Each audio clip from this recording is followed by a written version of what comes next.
There you go. We got some theme music. And it's not any good sports show theme music, especially if you feature a cat as your mascot without the little growl sound effect in there somewhere too. Shouts to my dude finding that for us to find it there. Travis Holmes of Big Cat Country. Of course, I am Kyle Nash, the student of the game of the Jaguar Report of SI. Honor, joy, and privilege to bring in another edition of the Duval Dive, now complete with theme music. And if you have any ideas for little video submissions, 20 seconds or so, that'd be great. And maybe Droolingham will get inspired, or maybe I'll find something. Who knows? But that's what's next. We're a growing show, Travis Holmes. Welcome in. Hey man, I love it, man. We're becoming a big, a big time production. What can I say? This is awesome. Listen, anytime you can bring in 1999 theme music, it makes it full circle. I'm just glad we don't do a Dolphin show because I hate that song. Yeah. Anyways, man, listen. Let's get into it. First of all, you gotta take the good with the bad with last week's performance against the Chiefs. Both of us were wildly incorrect in some ways, and both of us were spot the bleep on in others. Travis, I did not see the under hitting so big in this game. I'll lead with that. Let me put it this way to you. Obviously, the Jags lose to the defending Super Bowl champion Kansas City Chiefs 17-9. What are you more surprised by, holding Patrick Mahomes the second to 17, or 9 points of offense from the Jaguars? I mean, you got to say the 9 points to the offense, and only because the Chiefs, while they historically have actually played better on the road, I don't think any reasonable fan, whether you're a fanatic of for the Jags, or whether you're just a national writer or whoever else, I don't think anyone thought that the Jaguars offense would come out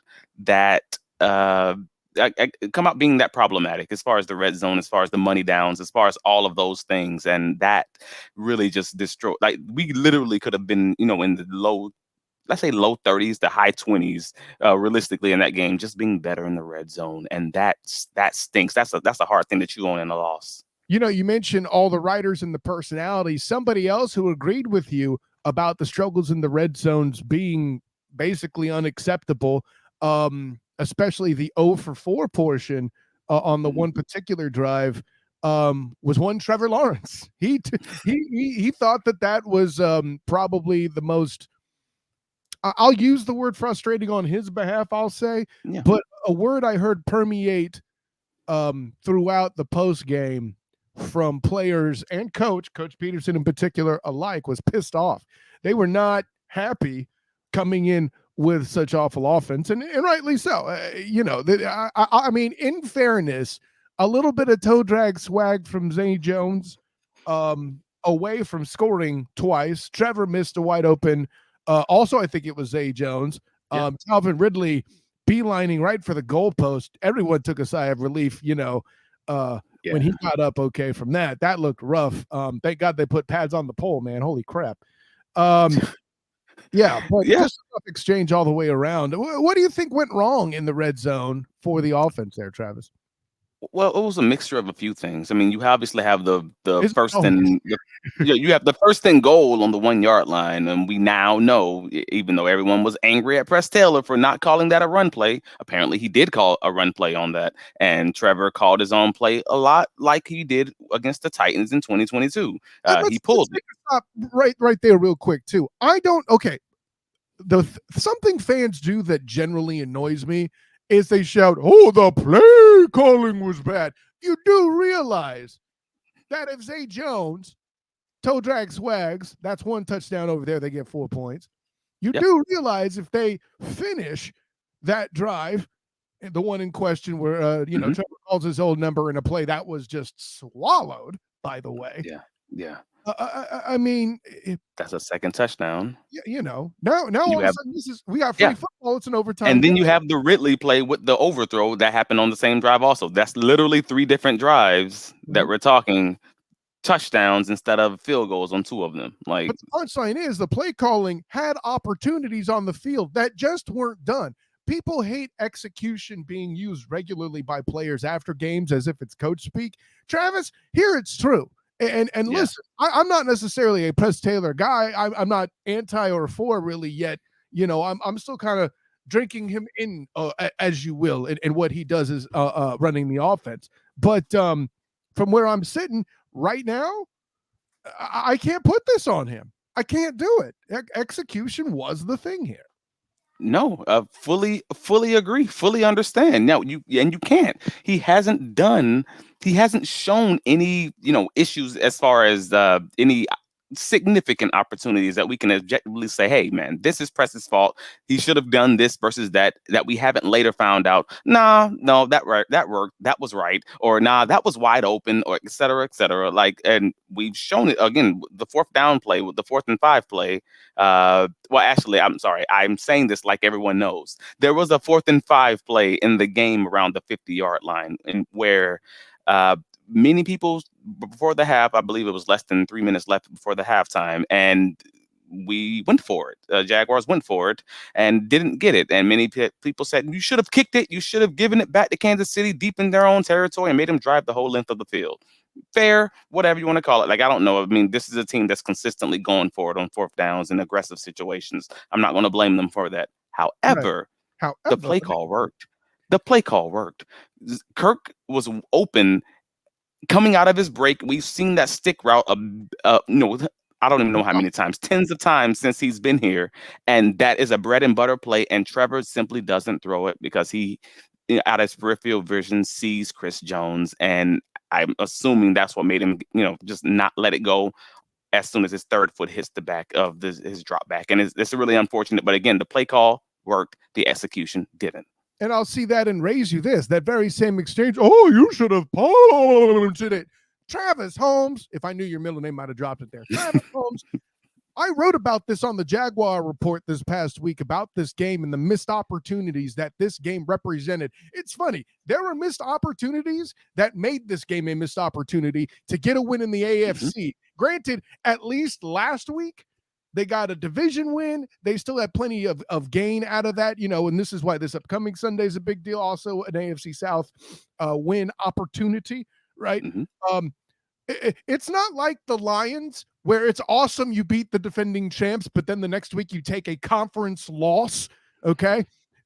Right. So there's that. Right. But with the Jags, they had the opportunity to get a conference win to in the case of a tiebreak later in the year, which could very well happen if things go as well as you or John Shipley of Jaguar Report or Peter King think with 13 wins. It could come down to that for who's the top seed, and now you just lost the tiebreak, right? Bingo. But say all that to say that 4th and 5, I like the call personally. Didn't go the right way. They had Patrick Lavon Mahomes II and company at 2nd and 22. They gave up 20 yards to set up 4th and 2, which emboldened the Chiefs to score. That is execution. Okay. Yeah.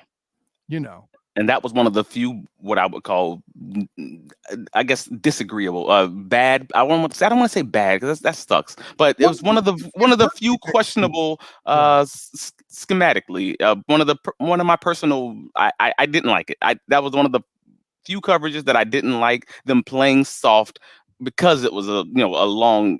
2nd and long, and you just know this is a team that's going to go for it when you get down to those 4th and 5, 4th and 4s, things of that nature. You can't give up 20 yards, man. That's just, that hurt. As soon as it happened, I'm like, there's no way they don't go for this on 4th down. Yeah, if it's 4th and 7, that touchdown doesn't happen. Yeah.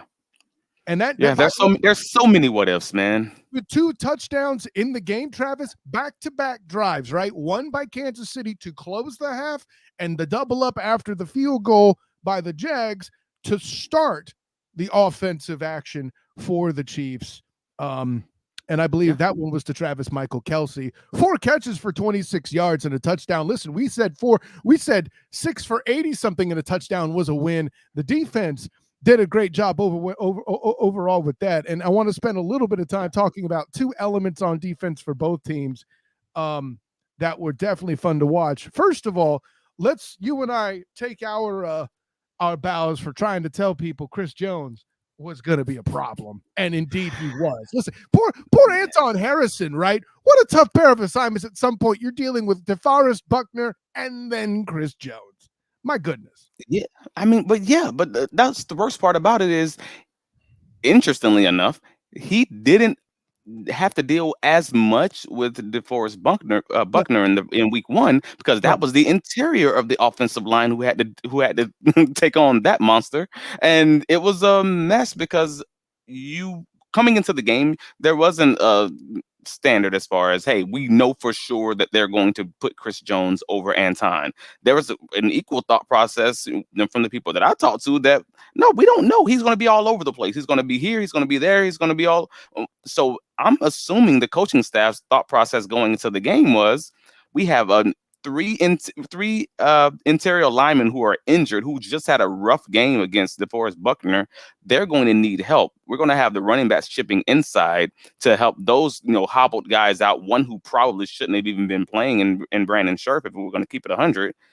And that's going into the game, and then the hopes is just, hey, walk a little, Anton. They can take care of themselves. Maybe they might win some, lose some, but it should be all right overall. And in fairness, Walker Little did in fact come up big and took care of his side of the line for sure. Right, but that's the thing that's killing me. No one's speaking about that when they're saying, hey, you should have given Anton help. We should have given Anton help, et cetera, et cetera. And it's like, hey, what about those three inside guys who we knew going into the game were going to need help because they were already hobbled? No one thought that they were just going to leave Chris Jones on Anton the whole game, and they did it. That's a tip of the cap to the Chiefs, right? Like, come on.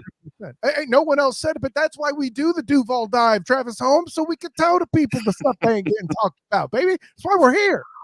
Right. So that's what I'm saying. So, like, hey, you're damned if you do, you're damned if you don't. Like, there's no right answer, because if you do that and you give Anton help, then they're going to put Chris Jones on the tackles, and you're going to have to figure that part out, because your chipping is not in reference to a person. Your chipping is to the position. I'm chipping to the outside. That's the play. That's the play dynamic. That's the way that the play is drawn up. It's not I'm chipping to a guy. That's generally not how they follow it. So that's a rough one for the coaching staff, and that's the lesson learned, I guess. And let's please remember, right, the return of Chris Jones, we said, was going to be a big deal. Something that I feel like a lot of people are forgetting in general: the Philadelphia Eagles, the Kansas City Chiefs, Super Bowl. That's the Super Bowl matchup, Super Bowl 57. The two teams, by the way, that led the NFL in sacks, 1 and 2, respectively. I mean, the Chiefs may be known for Patrick Mahomes II, but that defense, pretty good. Yeah, Chris Jones is Pat Mahomes of that defense. I mean, I don't know that I don't know that he's the brains behind it. He, at the very least, he's the Travis Michael Kelce of the defense. All right, we can go with that. We can go with that. That's fine. I mean, yeah, he's the engine, not necessarily the guy who's the brains. Who's the guy? I guess that's Spags. There you go. Well, I usually give that to a DB, but I don't know that they have that. I don't think they have one. Yeah. Anymore. Yeah, like I think their previous safety moved on. I forget his name is. Anyways, whatever. But speaking of Travis Michael Kelce, you brought to my attention Rayshon Jenkins. For all the talk about Andre Cisco in the game he had, and rightly so, pulling in the interception that he did, adjusting to a coverage where the defensive back got beat and just making a hell of a play. I'm more impressed by the line, or rather the lack thereof, from Travis Michael Kelce. I get an email after the game. Oh, Travis Kelce receptions. He's 18 receptions away from Jerry Rice, which, to be honest, is pretty damn amazing. Let's be honest. Pretty awesome. Yeah. But hyping up a 26-yard performance for Travis Michael Kelce. It's fun seeing emails like that come from the league. But we keep mentioning it. Let's go ahead and jump to the video here. Rayshon Jenkins. Now, you'll probably remember him, Jags fans, as the dude that knocked was the key to the turnover with the Cowboys last year, and also involved in the play with the Titans in the final week to secure the AFC championship over the Titans here. But Let's go to the video here. Just one play in particular where Travis Michael Kelsey throughout the day was on lock, except for one key play where he got the touchdown, obviously here. And Mhm. watching what's going on here, Travis, just to see that coverage, any part of the field that Travis Michael Kelsey went to, somebody was there waiting for him. It felt like, right? He breaks out, and then Jenkins comes down. I don't want to, and this is actually a better angle, the reverse angle. And this particular one, Jenkins just met him in that particular exchange, but I feel like wherever Travis Michael Kelsey went, he had somebody there waiting for him, and it was key to keeping the Chiefs under 20 points. I don't think I'm making any new ground with that statement. No, I mean, the only times that the Chiefs had even, a modicum of success with Kelsey was when the Jaguars were in zone defense and it was more of a scramble drill situation, i.e., the touchdown when he kind of scrambled and was over, I believe it was Walker in coverage. And later in the game, he had another catch when it was Devin Lloyd in coverage, who actually I thought had a good game on his own. I mean, again, we're talking about a guy who had, 40 some odd yards overall, right? So this is not this huge game. We're really down to 1 and 2 catches here and there. 26, Travis. Oh, it's 26. I'm sorry. This is me going by memory. All right, even better. 4 from the 4 catches, homie. That's what it is. Yeah, so like, because Lloyd even almost had an interception earlier in the game. You had Cisco with an almost interception on the sideline. Also, like, you had those guys were getting their hands on the ball, and they easily could have walked away with 3 to 4 interceptions in this game. Like, I'm a DB. I am a fan of any great defensive play, or in the secondary as far as coverage, or even the linebackers. But yeah, that was the only time the Chiefs had any successes, when there was more of a zone situation and they essentially ran away from the Jaguar safeties. So try to get, isolated on the defensive ends / outside linebackers. Yeah. And overall, I don't feel like it was a bad game up front for the crew either. I mean, listen, you and I had a conversation, but I mentioned 2 weeks ago on the Student of the Game podcast, bing, with Wild Car Mar of IOW Sports, that Jawan Taylor and familiarity would be an issue. Also, there was a tweet issued, I think, by Adam Schefter, and something statement by the league that they will be cracking down on the tricks of the trade that Jawan Taylor was trying to execute. 10 penalties on the day, at least 2 of them that I can think of that were good for first downs. Overall, not for first downs, but for long thirds where the Jags would get the ball off it, is what I'll say. I feel like Jawan Taylor had a rough day, but I don't feel like he gave up a lot of pressures per se. Maybe I don't know. He had a tough day with 10 penalties. I don't care who you are. Well, when you say 10 penalties, no, Jawan had 4 penalties. Yeah, Jawan. Yeah, I think the team the team had 10. Had the 10 overall. But the fun thing about this is Jawan was benched specifically because of the penalties that he kept getting, and especially in the crucial times that he kept getting them. It was, second down, third down scenarios in which Kansas City just wasn't having it. But if you're talking about, like, to your point, pressures and sacks and things of that nature giving up, he led the league this week in pass rush win rate for an offensive tackles in the league.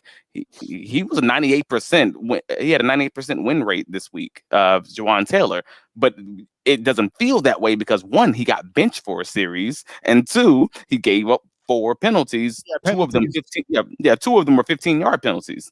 Right. That or 10-yard holdings, whatever. That's a rough game for any offensive line when you've given up whatever it is, 40 yards and penalties overall in a game, and in dire situations. And for all the trash we talk about Chris Jones making an impact. Listen, Patrick LaVon Mahomes II wasn't comfortable. Dude early in the game was so uncomfortable, he threw the ball to a damn tackle. Like, you don't see that every day.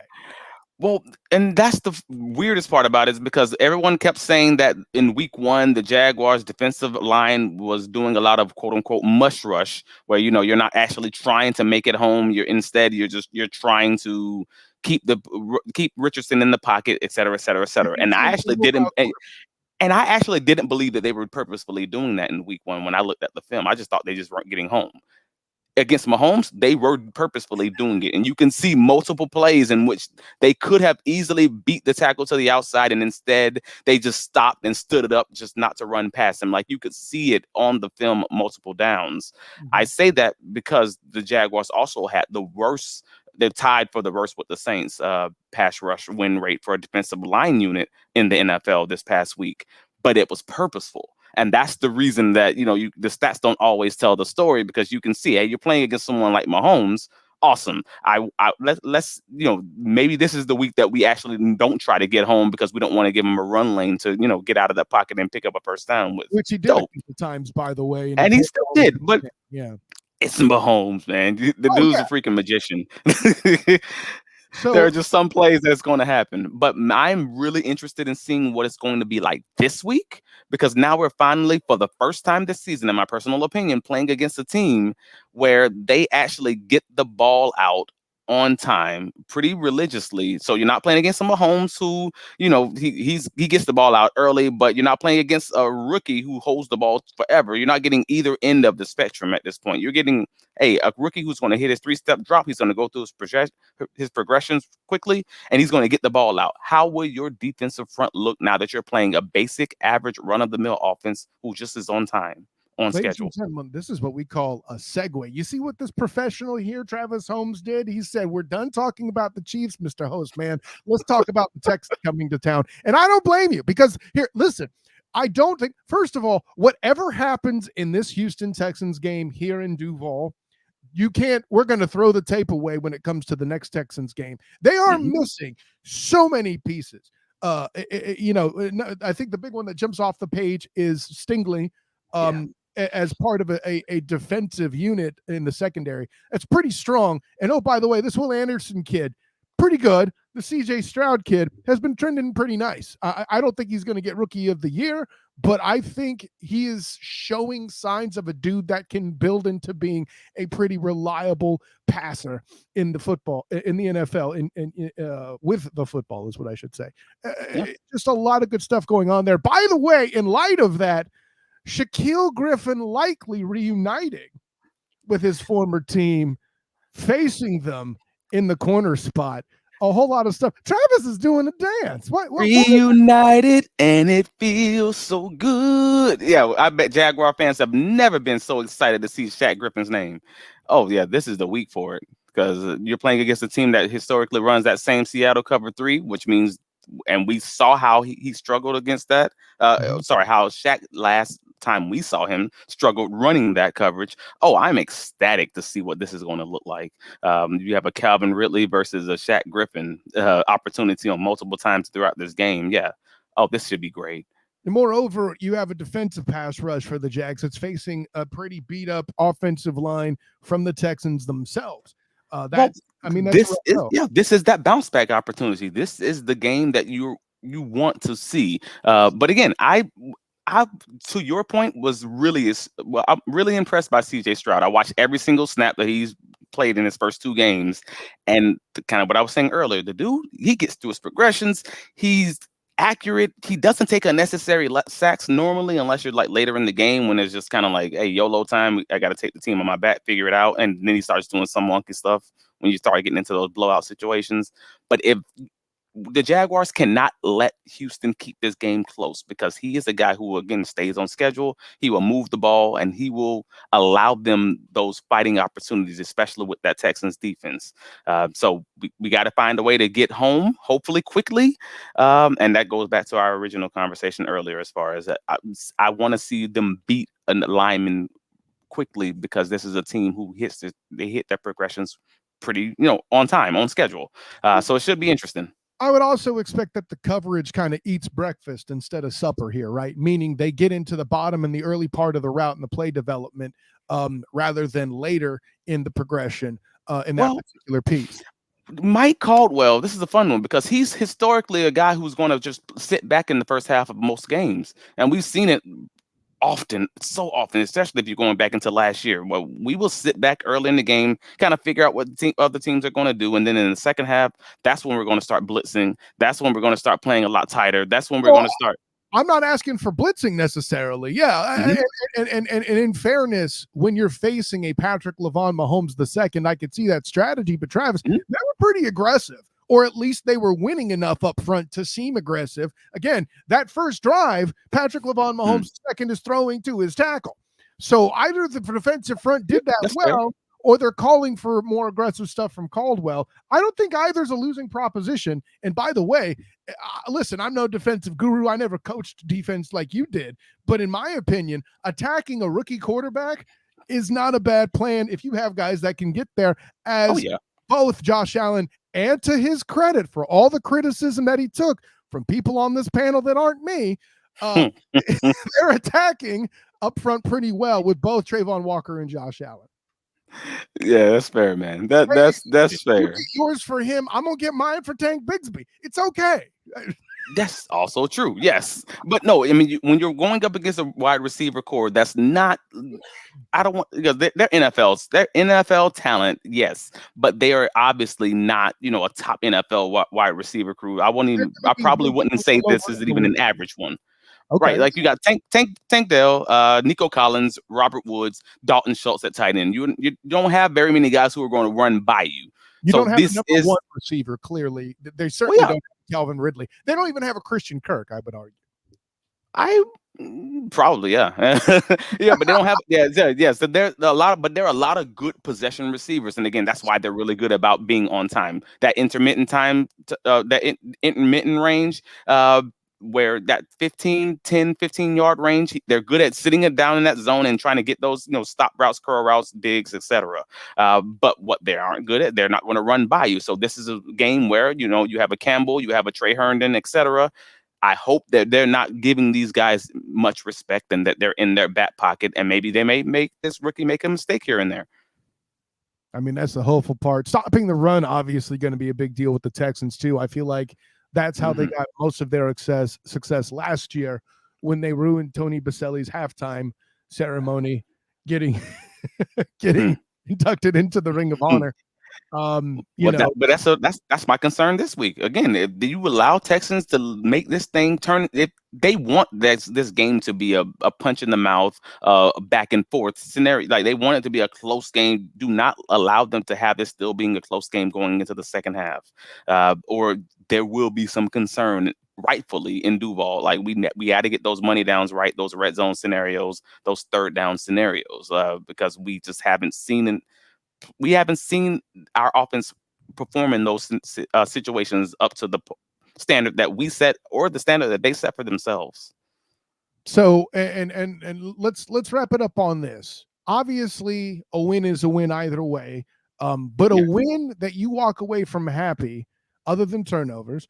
What is the stat you expect to see on offense and defense? For example, if the Jags secure 300 yards with Trevor Lawrence, they're going to have won this game in a way that I'm very impressed with the offense. Defensively, if they hold the Texans to 80 yards or less rushing, I feel good about that up front. What are stats for offense and defense that you'd like to see in a Jaguar win here that'll make you feel good? Oh, so the defense, I'm feeling good about no matter what. But that pass rush is a big thing for me, because again, that was going into this week. That was literally my thought process. I even said it on Tuesday to a few other Big Cat Country writers, that I'm curious on what our pass rush is really going to look like, because it was my issue coming into the season. It's my issue going out of the season. And I'm not talking about sacks. I'm talking about legitimate pressures, pressures deserved pressures. So I'm talking realistically 5 per each defensive end. So I'm talking Trayvon Walker, I'm talking Josh Allen. So I'm talking 10 pressures combined between the two of those guys. So 10 pressures is a stat that you walk away with happy. That's something that I'm very interested in seeing, because again, I'm not someone who's just gauging the film. I'm watching these games multiple times and looking at only this guy. I want to see what you did today. And that's going to let me know how I can extrapolate this throughout the rest of the season. How can you perform against these top tier teams? As far as offense is concerned, I mean, they got to put it together. So I'm going to mainly look at those third down scenarios. Are we more than 50% in third down situations? Are we more than 50% in our red zone situations to score? Not field goals, touchdowns. and if we're doing that, we're going to score 30 plus points in this game. So that's my expectation, and that's my hope for this offense to be successful this week. For my money, it's less third down than it is the red zone, right? Because this offense, the way it's built and as high powered as it can be when it's rolling, is to not even need third down and get first downs in a lot of cases, right? You find those chunk plays to Ridley, Kirk, Jones, Ingram, or get some nice running action from Etienne and company in the backfield there. Certainly not have Jamal Agnew style disasters. I shouldn't put that on Agnew, by the way, but that whole fumble handed right back to the damn Chiefs thing was crazy. Even though they got the pick shortly after that to kind of balance the whole kerfluffle out. Good excuse to use the word kerfluffle there, by the way. Yeah, that's a good use. I feel like the red zone is the big stat there. You cannot go 0 for 4 and then walk away from 3. You cannot go for 0 for 7 and then walk away with 6. But it's funny because going into the game, everyone said that red zone was our strength because we were just 3 for 3 against Indianapolis in the red zone. You didn't hear us say that, for the record. Right, but everyone else, that was the strength of the offense. And now we're like, oh, we got to be better in the red zone. And I'm like, yeah, we got to be better at third down too. Because for me, they go hand in hand. It's every once in a while you're going to struggle in the red zone, but if you're doing well in your third down scenarios, eventually you're going to hit one of those chunk plays where it may balance out. Or at other games you're going to struggle in those third down scenarios, but you're still going to do well in the red zone, and it's still going to either one of those situations you're probably going to score 27 to 30 points in most games. And listen, I'm with you. If the number of third downs they actually face reaches double digits, that's when I think your third down stat kicks in. And I think, making at least 5 of them is something you'd want to see from this offense. That'll make you feel better about where it's going. Travis Holmes, that'll wrap up another edition of the Duval Dive. Let's go ahead and dry off here from all the awesome. Tell the world where you can be found, brother. Hey, man, I can be found on all the socials, Travis D. Holmes, whether it's Facebook, Twitter, Threads, etc. Pretty much everything but TikTok. I'm sorry, I don't want them to get in my information just yet. I'm struggling. I'm trying not to get on it just yet, but give me time. You can find me on my writings on BigCatCountry.com. We will have the staff's picks for this week as far as things to look out for, and also our predictions for the game. You can, find me here every Friday morning, talking about the last week's game and also previewing this upcoming one that we have coming up. And you can also find me on every Tuesday on Inside the Pigskin for the South Florida Tribune. By the way, I don't think I got an actual score from you, buddy. Oh, you didn't? I'm going with the Jaguars 27, Houston 13. Oh, okay. I'm in a similar ilk myself. I'm going to go 24. I think the Texans will. I'll say 13 as well. I'm not as I don't. I'm not saying it's 3 points. I guess we're different, but yeah. I don't see them lining it up and all that other stuff. But yeah, of course, you reminded me. I got to turn in my staff pick portion for the Jaguar report here. And not too long. Of course, I am Kyle Nash, the student of the game. You can find me on Twitter at the SOTG. Find me on Instagram as the same, the SOTG. Find me on Facebook as the student of the game. Check out my writings with the Jaguar Report of SI, the 3-point conversion, covering the Jaguars, of course, and also covering the UCF Knights with the black and gold banneret. It's unfortunate I was under the weather this week. I would have loved to have written a piece about the Jags facing Shaquille Griffin. Then I could have, done something for both audiences. But unfortunately, I was sick. Those who might have noticed I was not on the Huddle Up podcast, nor did I do Student of the Game this week. Listen, I'm human. You can hear my voice is just now coming back. So I'll be back and running with that. Look out for the Student of the Game next week, 8:40 p.m. Eastern. On Wednesday, and of course, this wonderful show. If you're not catching the stream, you're catching it on Spotify or whatever podcast you're enjoying with the Student of the Game. You'll check out this show at 11. Also, streaming through the Huddle Up podcast YouTube channel, the Sertoba Media YouTube channel, where the struggle is real to be awesome. The A7BM Sports Facebook, as well as the Student of the Game Facebook, Twitter, and Twitch accounts.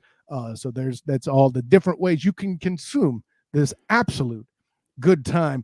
Travis, Honor, joy, and privilege, man. I know we did a few extra minutes, but like I said, I didn't have a whole lot of content this week, so I thought 5 more minutes for the people was a worthwhile endeavor. What can I say? For the people. For the people. Because without them, it's just a lot less fun. It's just the two. I mean, it's just the two of us chatting at that point. I mean, at that point, might as well make it a play date. I'm just saying. Hey, man, I'm here for it. It's still entertaining. Let's go. Oh, man. And honor, joy, and privilege, folks. Last game before the Jags head across the pond so you can have breakfast with your NFL offering in the next 2 weeks. Tea and crumpets. Let's go. Let's do it. Hey, listen, English style breakfast is amazing. I still don't understand how you do baked beans for breakfast, but it works. Whatever. I'm gonna take your word for that, brother. Hey, Harp and Kelp, we got to do that sometime. Of course, they show a lot more football than they do football, but we'll handle that off air, brother. So yeah, with that in mind, for Travis Holmes of Big Cat Country, I am Kyle Nash, a student of the game, and until next time, my friends, class dismissed.